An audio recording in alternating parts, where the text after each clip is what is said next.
नमस्कार दोस्तों, स्वागत है आपका अपने इस यूट्यूब चैनल पर। और आज हम बात करने वाले हैं।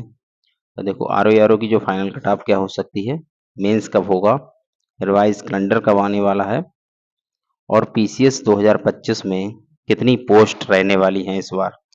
तो इन सभी मुद्दों पर चर्चा करेंगे। चलिए शुरू करते हैं। सबसे पहले हम जो आरओ की कट ऑफ है उस पे बात करते हैं। और आज हम बात करने वाले हैं एक पोल के माध्यम से, जो पोल हुआ है कराया गया है उसके माध्यम से। और ये आरओ की लगभग फाइनल कट ऑफ हो सकती है। हाँ, तो देखते हैं हम इसका पोल क्या है। तो ये देखिए आप यहाँ पे जो है 24% लोगों ने 100 से 110 के बीच में पोल किया है। 34% लोगों ने 110 से 120 के बीच में पोल किया है। 25% लोगों ने 120 से 130 के बीच में किया है। और 130 140 के बीच में 17% लोग हैं। तो यहाँ पे देख रहे हैं सबसे कम ये 17% ही है जो 130 140 अपना दावा कर रहे हैं। और मुझे उम्मीद है रिजल्ट आते ही इन लोगों का ये दावा जो है और नीचे चला जाएगा। तो सबसे ज़्यादा जो मार्क्स हैं यहाँ पर 110 से 120, अगर हम दोनों को मिला दें 120 और 130 बट्टा 2 कर दें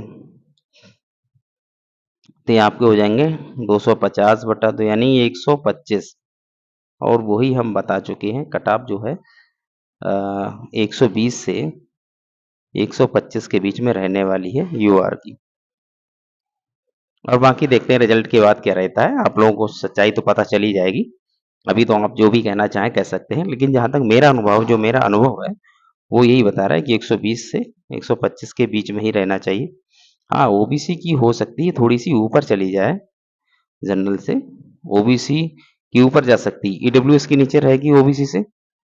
और इसी के अनुसार एससी एसटी और वो जो है और कैटेगरी हैं उनका अनुमान लगा सकते हैं। लेकिन हाँ, जिसके 120 प्लस है वो जीएस पे अच्छे ध्यान दे, क्योंकि जीएस प्रीलिम्स में भी काम आएगा और मेंस में भी काम आएगा। तो यहाँ पे कट ऑफ मैंने बता दी है। और उसके बाद मैं बात करता हूँ आरओ का जो मेंस कब होगा। देखिए एक चीज़ और समझ लीजिए, यहाँ पे मेंस आरओ की जो डिटेल है, जो पिछले 2021 का पेपर हुआ था 2022 में, तो ये 24 अप्रैल 2022 में हुआ था। लिखा है आयोग के परीक्षा नियंत्रक अरविंद कुमार मिश्र के मुताबिक 24 अप्रैल को सुबह 9:30 से 11:30 ये पहली शिफ्ट थी। ठीक है, इसमें सामान्य अध्ययन का प्री एग्जाम की तरह ही पेपर होगा। तो 24 अप्रैल को ये परीक्षा हुई थी। ठीक है, 24 अप्रैल को ये परीक्षा हुई थी 2025 वो 2022 में। 2021 का डाटा है ये, 2021 का है ये। और दूसरे सत्र में 2 से 4:30 बजे तक सामान्य हिंदी आलेखन परंपरागत परीक्षा संपन्न हुई। 4:30 से 5 बजे तक हुआ।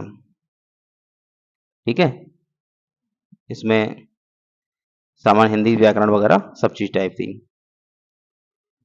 25 अप्रैल यानी अगले दिन पहली शिफ्ट में हिंदी निबंध और दूसरी शिफ्ट में 2 से 5 तक केवल समीक्षा अधिकारी हिंदी के अभ्यर्थियों के लिए अनुवाद की परीक्षा हुई थी।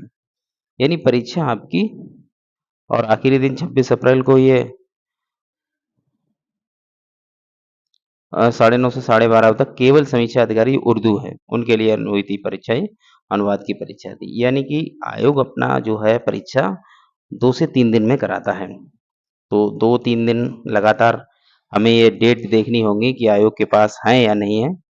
तो हम एक बार जरा कैलेंडर को देख लेते हैं।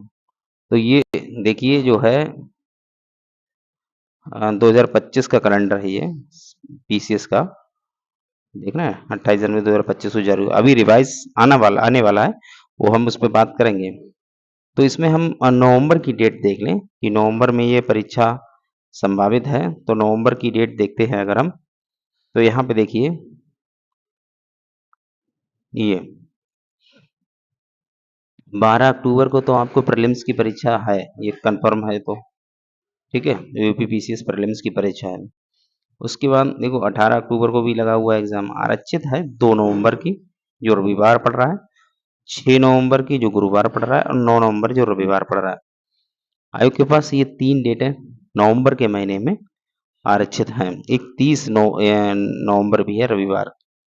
तो हो सकता है कि देखो 26 को एग्ज़ाम कराने के बाद ये लगातार 30 को एग्ज़ाम नहीं कराएँगे, तो ये वाली डेट तो आपकी कैंसल हो जा रही है। अब ये 18 अक्टूबर के बाद 2 नवंबर है, तो इन 3 डेटों के आगे-पीछे कहीं पे भी एग्ज़ाम हो सकता है, लेकिन इन 3 डेटों पे थोड़ी होगा। आयोग को तो लगातार 3 डेटें चाहिए होती हैं। तो जैसे मान लीजिए कि अगर उसे 6 नवंबर को एग्ज़ाम कराना है, तो लेटर जारी होगा 6 नवंबर, 7 नवंबर, 8 नवंबर। बच्चे इस बार ज़्यादा नहीं हैं, तो उस हिसाब से वैकेंसी आराम से वो पेपर करा भी लेंगे 3 दिनों में, है ना? अगर 9 नवंबर को कराएँगे तो 9, 10, 11 ले लिया जाएगा एग्ज़ाम। तो इस तरह से आप देखेंगे कि नवंबर में ये है। अच्छा, दिसंबर में अगर देखा जाए तो अगर दिसंबर में हम देखते हैं तो आरएचएस सीट आपकी दिसंबर में 2 सीटें हैं। एक तो ये 2 दिसंबर को है, जो 7 दिसंबर को है, और दूसरी डेट जो है 21 दिसंबर को है। तो परीक्षा इनमें भी कराई जा सकती है, लेकिन यहाँ दिसंबर में ये परीक्षा लगातार लगी हुई है और यहाँ पे ये परीक्षा लगातार लगी हुई है, तो यहाँ तो मुश्किल यहाँ हो सकता है। दिसंबर में हुआ तो यहाँ पे होगा लास्ट, या नवंबर में ही ज़्यादा चांसेस के बन रहे हैं। हम बात करने वाले हैं कि रिवाइज़ कैलेंडर कब जारी होगा। देखिए, इसका रिवाइज़ कैलेंडर जल्दी ही जारी होने वाला है, क्योंकि आरओ जो मेंस है, उसकी डेट ये हो सकता है लेटर के साथ ही नया कैलेंडर निकाल दें। ये कैलेंडर में दिसंबर तक का तो है ही है, और हो सकता है कैलेंडर रिवाइज़ कैलेंडर जल्दी ही जारी हो जाए, 2, 4, 6 दिनों में जो भी है रिवाइज़ कैलेंडर आ जाएगा। रिवाइज़ आने के बाद जो आरएचएस सीटें हैं वो, और एक आध सीट और भी हो, आरएचएस जो डेट हैं वो, और हो सकता है एक आध डेट और भी मेंशन करके वो आरओ का मेंस करा देंगे। ठीक है? तो उसकी टेंशन मत लीजिए। आरओ का जो जो इसका यूपीपीसीएस का यूपीपीएससी का जो कैलेंडर आने वाला है वो जल्दी ही आएगा। उस पे आप ज़्यादा टेंशन ना लीजिएगा।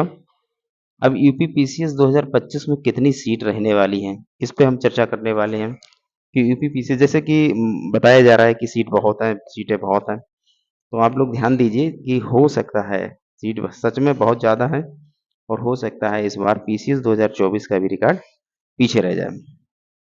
ठीक है? तो हम इस पे बात करने वाले हैं कि इसमें लगभग अभी जो जानकारी निकल के आ रही है वो 700 प्लस सीटें हो चुकी हैं। ठीक है? 700 प्लस सीटें हो चुकी हैं, और इन सीटों में हम देखते हैं कि कौन-सी सीट किसके लिए कितनी सीटें हैं। तो जैसे कि मैं बताना चाह रहा हूँ, जैसे यहाँ पे एसडीएम की जो सीटें हैं, एसडीएम की सीट कितनी रहने वाली हैं, तो लगभग अभी 34 सीटों का अध्याचन प्राप्त हो चुका है। और आपको पता होगा पिछले भी 2024 में जो एसडीएम की सीटें थी वो मात्र 37 थी। ठीक है? हालाँकि इससे पहले शायद पुरानी वाली में 39 थी, 23 वाले में शायद। लेकिन 24 में 37 सीटें थीं, अब की बार 34 सीटें अभी आ चुकी हैं। डीएसपी की लगभग 60 सीटें अभी इसका अध्याचन मिल चुका है। नायब तहसीलदार की अगर सीटें देखें तो पिछली बार तो बहुत थी, और इस बार 258 थी शायद पिछली बार। 2024 में नायब तहसीलदार की 258 सीटें थीं। इस बार सीट रहने वाली है नायब तहसीलदार की लगभग 105 का अध्याचन अभी आ चुका है। ठीक है? इसके साथ ही अगर हम देखेंगे तो जो पिछली 2024 में एडीपीआरओ था, एडीपीआरओ उसकी सीटें लगभग 138 हैं इस बार। ठीक है? 138 सीटें हैं इस बार 25 में। एआरटीओ की सीटें कम रहती हैं, पिछली बार तो शायद 16 थी, इस बार 12 सीटें अभी हैं। टीओ की जो सीटें हैं वो लगभग 92 सीटें रहने वाली हैं अभी। इसी तरह से बीडीओ है, सीटीओ है, ये बहुत सारे जो है ये सिर्फ मेरा अभी जो जानकारी मिल रही है वो सिर्फ आयोग का जो क्लियरिफिकेशन होगा वो तो लास्ट में होगा कि इतनी सीटों पर प्री का रिजल्ट आ रहा है, और जानकारी कहीं ना कहीं से मिल ही जाती है। जैसे पिछली बार शायद आरटीआई से 2024 की सीटें पता चल गई थी, मेंस एग्जाम्स या मेंस एग्जाम से पहले ही शायद पता चल गई थी 2024 में। ठीक है? तो इस बार भी कुछ है जो भरोसेमंद लोग बता रहे हैं, वो लोग वो सही ही निकलेगा। तो इस बार इतनी सीटें रहने वाली हैं, 700 प्लस सीटें अभी हैं और हो सकता है ये 2024 में 947 सीटें थी, उसको भी आगे क्रॉस कर जाए। ठीक है?